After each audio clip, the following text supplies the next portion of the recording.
I have never liked the cold, but with them I let the flurries fall. I opened the window and stuck out my tongue to taste each flake. I like to hold their hands and skate on the thin layer of frozen pond. I tied my scarf tighter around my throat and blinked away the ice on my lashes. I watched as the flurries turned into a squall, and I ran to tend to the fire. I listened as the wind surged and shook all the furniture in the house. I heard the hail begin to tap at the glass and rush to put tarps on the floor. I heard the windows shatter from upstairs, and I boarded them all up.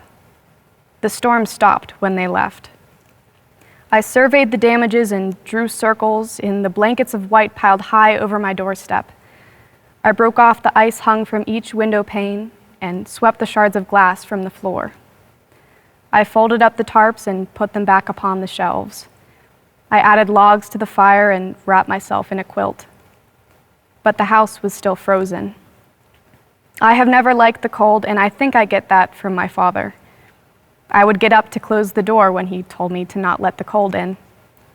I wondered how disappointed he'd be if he knew I had left the door wide open. I have never liked the cold, and I don't expect you to like it either. I am in no place to ask you to bundle up against the jagged wind blowing. I will shovel out a path for you to keep your boots dry. I will put more wood on the flame to heat the cold air that still lingers. But you tell me to sit. You take my hands and you warm them. You open the shutters to cloudless skies. You melt the white blanket that sits on the rooftop.